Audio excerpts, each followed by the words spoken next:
ஓம் சாந்தி. நான் ஆத்மா இரு புருவங்களின் மத்தியில் அழியாத நட்சத்திரமாக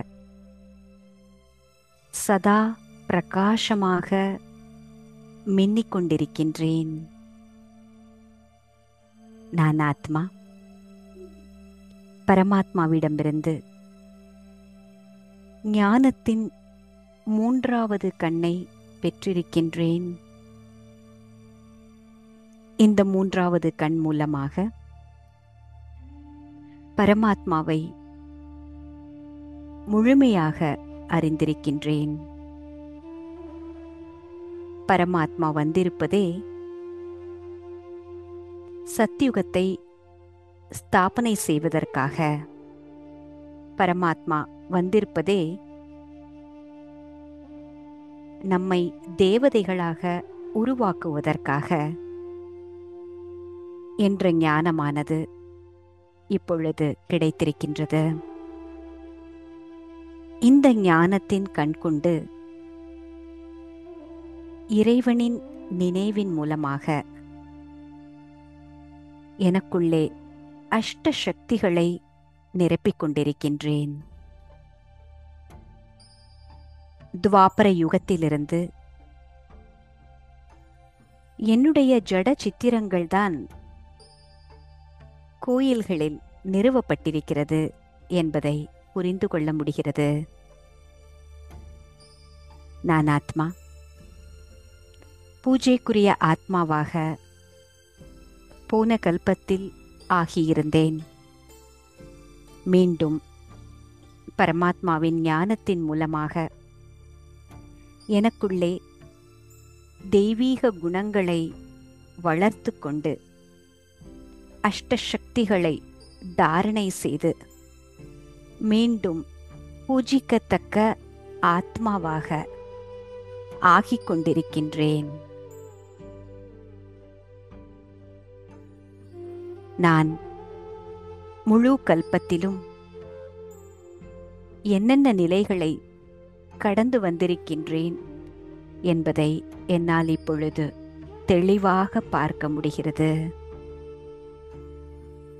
தத்தத்துவம் நானே அது, அதுவே நான் என்பதன் பொருளினை நான் இப்பொழுது புரிந்து கொண்டேன். நான் ஆத்மா சத்யுக திரேதா யுகத்தில் தேவதையாக இருந்தேன். இப்பொழுது சங்கம யுகத்தில் பரமாத்மாவின் குழந்தையாகி ஞானத்தின் மூலமாகவும் யோக பலத்தின் மூலமாகவும் மீண்டும் தேவதையாக ஆகிக் கொண்டிருக்கின்றேன். இப்படி முழு கல்பத்தின் ஆழமான இரகசியமானது பரமாத்மா மூலமாக எனக்கு கிடைத்து கொண்டிருக்கின்றது. பரமாத்மாவின் நினைவின் மூலமாக யோக சக்தியின் மூலமாக அஷ்ட சக்திகளை எனக்குள் நிரப்பி வருகின்ற அனைத்து சூழ்நிலைகளையும் நேர்மறையாக மாற்றி நான் என்னுடைய அனைத்து கர்ம கணக்குகளையும் இந்த ஷரீரத்தில் இருந்தவாறே முடித்து புண்ணிய கணக்கை சேர்த்து பரந்தாம வீட்டிற்கு திரும்பிச் செல்ல வேண்டும். நான் ஆத்மா இப்பொழுது அஷ்ட சக்திகளை எனக்குள்ளே தாரணை செய்து பூஜைக்குரிய ஆத்மாவாக ஆகிக் கொண்டிருக்கின்றேன். எந்த ஒரு சூழ்நிலையிலும் சிரேஷ்டமான மனோநிலை என்கின்ற ஆசனத்தில் அமர்வதன் மூலமாக அனைத்து ஞான அஸ்திர சஸ்திரங்களும் எனக்குரியவையாக ஆகின்றன. எப்பொழுது எனது மனோநிலையானது, என் மனதின் ஸ்திதியானது தூய்மையாக, சக்தி வாய்ந்ததாக, பயமற்றதாக, தைரியமாக ஆகின்றதோ அப்பொழுது எதிர்வரும் பிரச்சனைகள் காகித புலி போல அனுபவமாகின்றது. எதிர்வரும் பிரச்சனைகள் பிரச்சனையாகவே தெரிவதில்லை. எதிரில் இருக்கின்ற பிரச்சனைகள் வெறும் விளையாட்டாக அனுபவமாகின்றது. நான் ஆத்மா. நான் யார்? இந்த சிருஷ்டியில் எனது மகத்துவம் என்ன? நான் என்னவாக ஆகிக் கொண்டிருக்கின்றேன் என்கின்ற சுயத்தை, உண்மையான சுயத்தை சதா சர்வ காலமும் அனைத்து காரியங்கள் செய்து கொண்டிருக்கும் பொழுதும்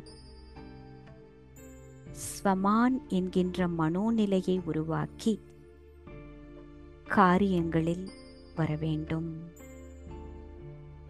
இந்த உலகத்திற்கே தாயாக ஆகின்ற ஜெகதம்பாவை போன்ற ஆத்மா நான். நான் ஆத்மா அனைவருக்கும் உபகாரம் செய்கின்ற பரோபகாரி. நான் ஆத்மா சதா தூய்மையான உள்ளம் என்கின்ற ஆடையை ஆத்மாவிற்கு அணிவிப்பவள். நான் ஆத்மா பத்மாசனஸ்தாரி. இப்படி பலவிதமாக ஸ்வமான்களை மனதில் கொண்டு வந்து அந்த ஸ்வமானிற்கு ஏற்றபடியான ஆசனத்தில் அமர்ந்து ஒவ்வொரு சூழ்நிலையையும் பார்க்க வேண்டும் என்பதை புரிந்து கொள்கிறேன். இதன் மூலமாக நான் பரமாத்மாவின் துணையை சதா அனுபவம் செய்கின்றேன். நான் வேறு, பரமாத்மா வேறு அல்ல. நான் அவருடன் சதா இணைந்தே இருக்கின்றேன். அவர் எப்படி சக்திகளின் கடலாக இருக்கின்றாரோ அவரின் துணையானது எனக்கு சதா இருப்பதினால் அனைத்து சக்திகளும் எனக்குள் இயல்பாகவே தாரணையாகின்றன.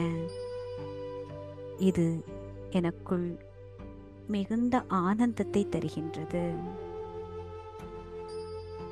நான் ஆத்மா இந்த ராஜயோக தியானத்தின் மூலமாக முக்தி மற்றும் ஜீவன் முக்தி என்கின்ற மாபெரும் பரிசினை அடைகின்றேன். ஓம் சாந்தி. ஓம் சாந்தி. ஓம் சாந்தி.